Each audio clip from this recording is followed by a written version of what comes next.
I mean, the auction day's the 4th week. The campaign's over. So what are you doing? What's my view of the real estate market at the moment? It's good. It's balanced to above balanced market. And what we're seeing is things are selling. And why is that happening right now? Because we are in the mood of rate drops. We are in the mood of rate drops. And because we're in the mood of rate drops, the buyers are coming out there. And I'm not going to say to you that there's enormous levels of stock out there at the moment. And that explains why today I had a number of properties sell for over 200,000 more than the reserve. And when I say 200,000 more than the reserve, these were reserves that were pretty aggressive because they'd had a lot of interest on those properties. When I looked at those reserves, I thought they are aggressive and the owners were prepared to be flexible on those. But we are definitely seeing, hey George, good to see you. We are definitely seeing a marketplace where the sentiment is that rates are coming down and that it's pretty good.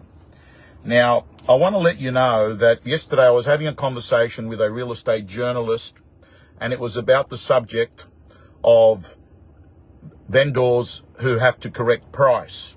And what it was about was, why do vendors have to correct price? Why should there be a reduction strategy, right? If a real estate agent does the right thing, why should a real estate agent be encouraging a vendor to reduce their price, particularly in a for sale context? So let me run through some interesting statistics.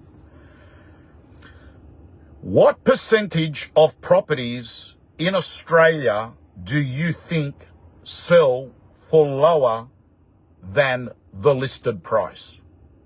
What percentage of properties do you believe, according to CoreLogic RP data? I mean, I don't have a financial relationship with RP data, but, I use their app. I'm not an ambassador. They are probably the leading data company. And they've got some incredible data sets that you can look at.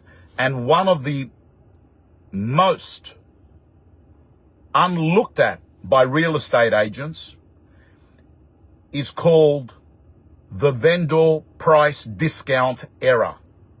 Good term. So John Dyer says 95% of properties that are listed get sold for lower than they're listed. John, guess what? You're pretty spot on. And that shouldn't come as a surprise. So why, even in a good market,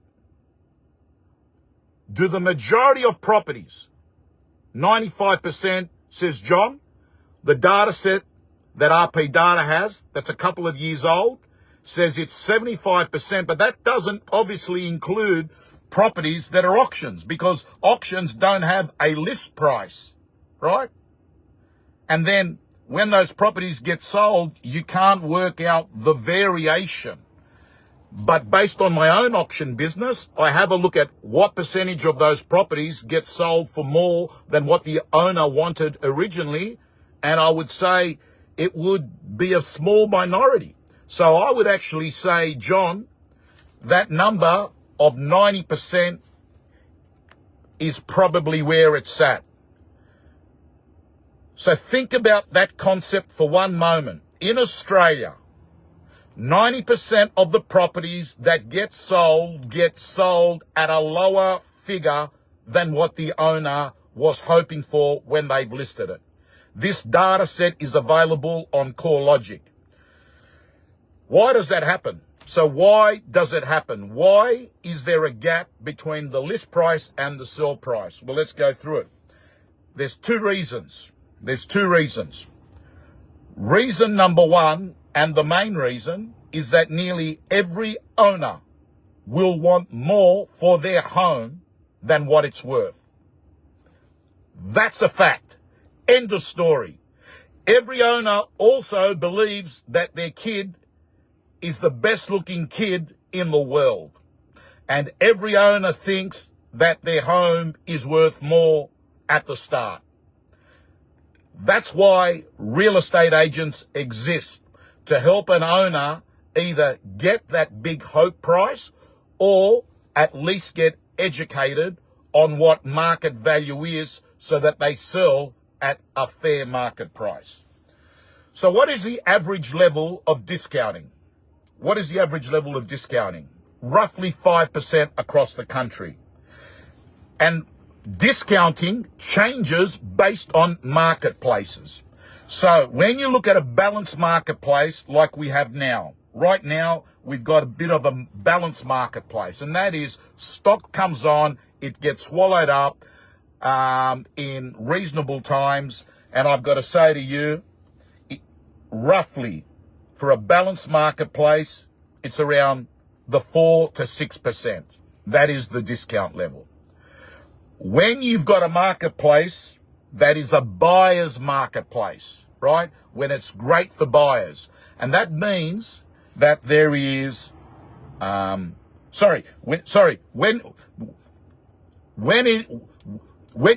you're right, when it's a buyer's marketplace, when you've got a lot of stock,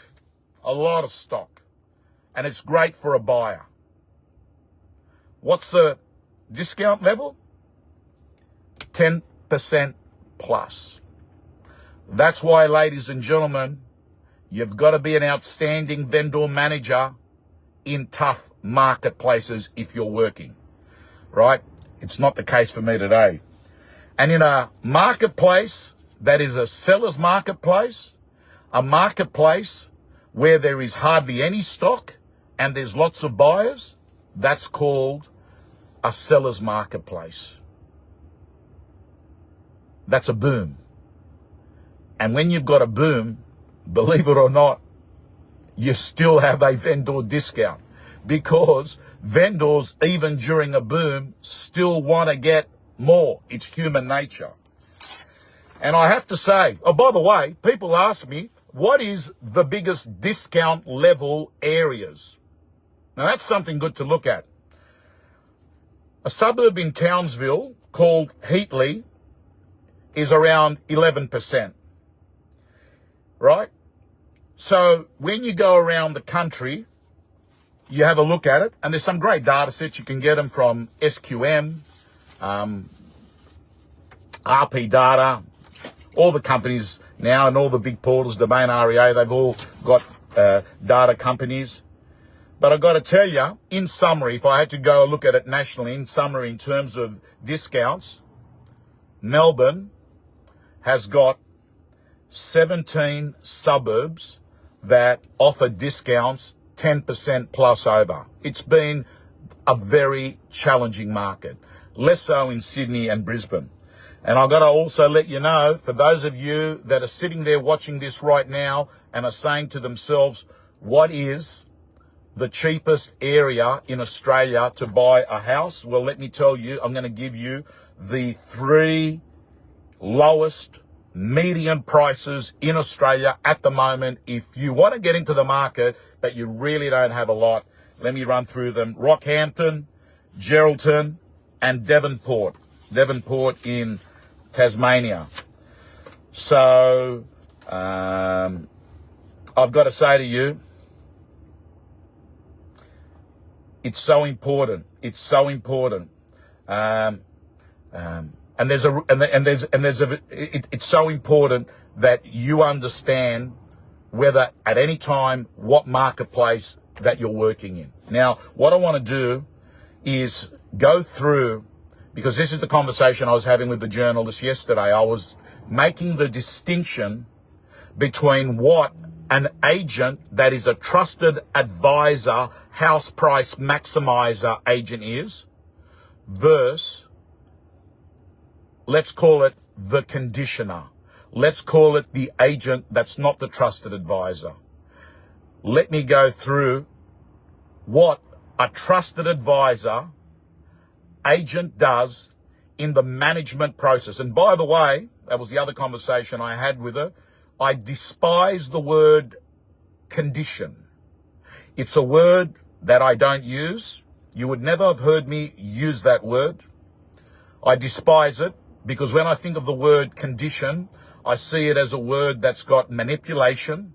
I see it as having a word that's got a lot of fear. I see it's got a word that basically is about the agent's interest, not the vendor's interest, and I see it having a lot of commission breath.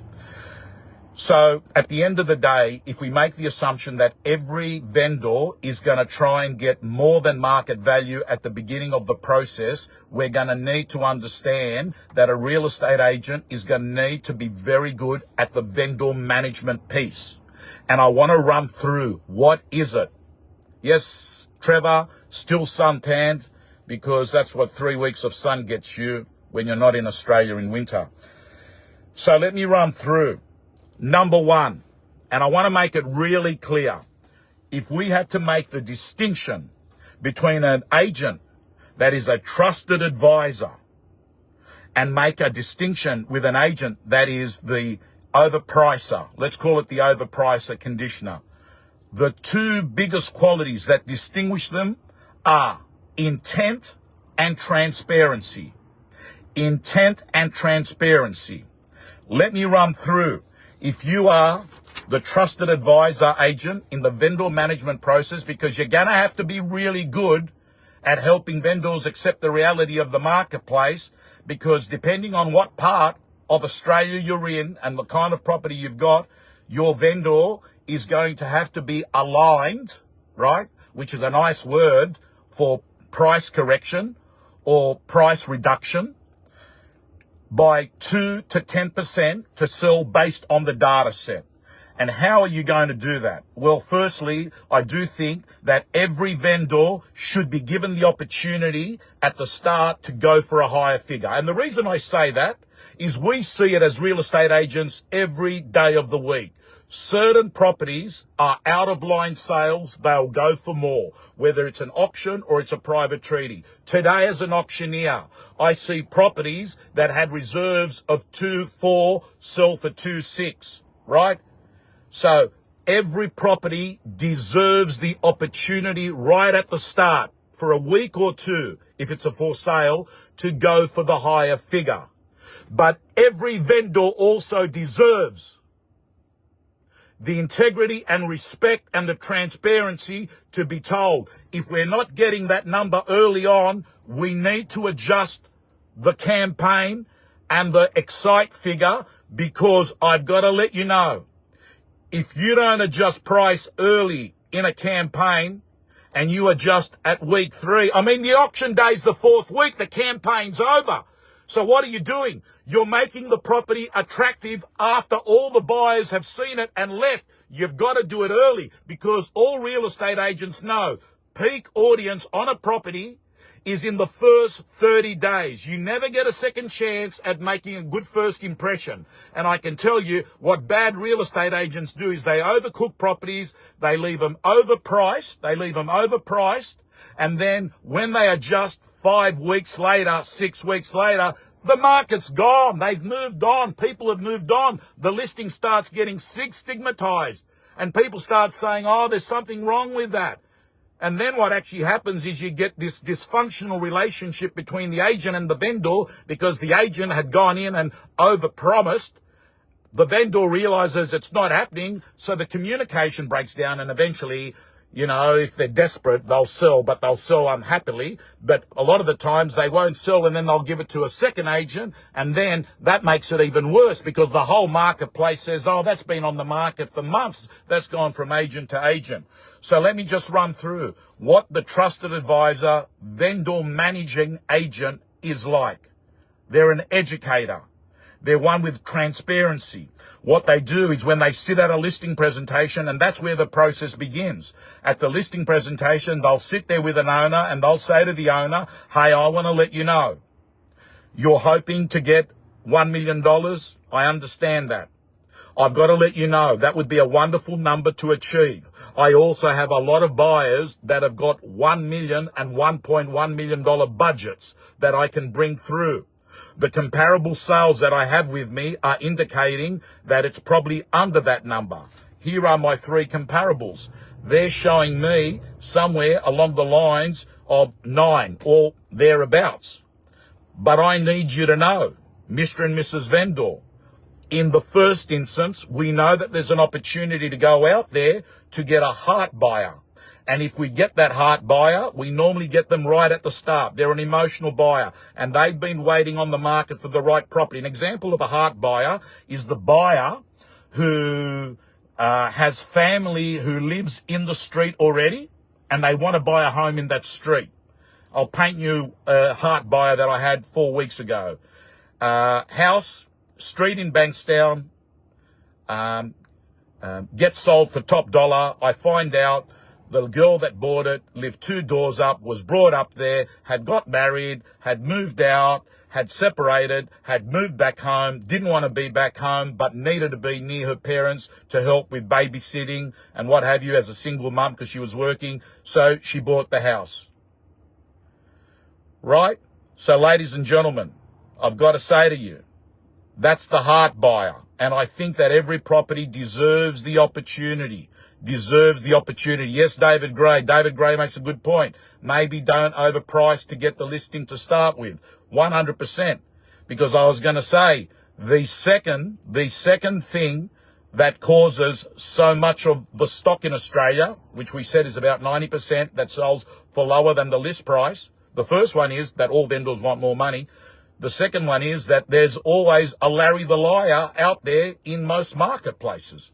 And I've got to tell you, Larry the Liar goes in there. They're not the trusted advisor. They're the ones that go in there. Oh, I think I've got a buyer that's going to buy this property for 1.2. Sign here, right? Quote it high to the vendor. That's what they do. They buy the listing. Now, I've got to say to you, I despise that. Because what you're doing, if you're a Larry the Liar, you're causing a lot of damage to the vendors in your marketplace. Because what they're doing is they're going off thinking to themselves, oh, this person's so confident of getting me this price, that they then go off looking to buy their own property based on what that agent has said. They build their hopes up. Bad scenario, this happens. They end up buying a property. Then they can't sell their property at the figure that the agent says. Then that agent, you know the one I'm talking about, the conditioner, what they do is they've got that vendor signed up. And they know that vendor's got to sell because they're desperate. So they'll eventually transact. That vendor will walk away with a sold by sticker, but they're not going to walk away with a smile, and they're not going to walk away telling their neighbours they're happy. And I've got to let you know, I'll be very surprised whether that agent will ever get any referrals. If anything, they'll lose business because of the way that that relationship ends up going. So the best agents I know are the ones that go in there. They will actually go and try for a week or two at a higher figure in case there's a heart buyer, emotional buyer out there, buys from the heart emotionally and then justifies it logically, like that girl that I said to you a month ago at Bankstown. Now, the secret is within moments, and I'm talking about not months, I'm talking about weeks, week 1, at the latest week 2. If you haven't got great engagement and you haven't sold the property, you've got to relook at price, because I don't care where the property is. When you adjust the price, the magical buyer appears. And I say adjust it nice and early. And the reason why is if you don't and you adjust it at week 3, week 4, you basically destroyed the campaign when you've got the peak buyer behavior looking at it there. So just on a high level, what is it that a good trusted advisor, vendor, agent does? Let me run through it. Number 1 is that they handle price at the listing presentation in the way that I said. They give them hope, but they also tell them what the probable figure is, and they set them up, because it's the unexpected that lands heaviest. They set them up that they are going to be having a conversation with them, addressing the feedback and the buyer intel. Now, if it's an auction property, and I've got to tell you, you get bombarded with buyers on the first week, like let's assume you get 50, 60 groups through, and the engagement and the response to the number that you're quoting is good and it's being accepted, you have a moral obligation then to actually adjust the price up, not down. You adjust the price up. So good real estate agents are always adjusting, but generally speaking, because vendors want more, and because there's always a Larry the Liar in the marketplace, you're generally going to be adjusting down after a couple of weeks. The other thing that great trusted advisor, real estate agents do in the marketplace is that they've got transparency, and that transparency forms in a communication plan that is coupled phone, face-to-face, might be Zoom, written report, WhatsApp group, and they are being bombarded with information in the moment, so the vendor is getting intel which they didn't have at the time of listing. And a real estate agent needs to be bringing that intel to the vendor, because that information wasn't available at the time of the listing, but it's been available after you started marketing the property. So they've got to be good at doing all those things. Now, let me tell you what the bad agents do, the conditioning agents do. They're the ones that just go in there and they turn around and they say, hey, listen, we'll get you 1.2. At no stage do they ever sit down and put down the probable figures. So they mislead the owner. And as I said to you before, the distinction there is intent and lack of transparency. Then what they do is they have a plan. The conditioning part, the manipulation part is just go in there and just give them bad news, bad news, bad news, bad news, wither them away with the view that they eventually will crack. And sometimes they do, because they have to sell. If they're, got financial stress, or if they bought elsewhere, or if there's a family separation or what have you. So team, when do you adjust?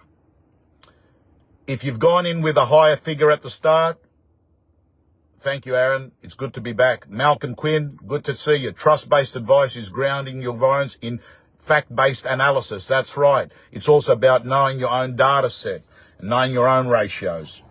Feedback should happen straight away.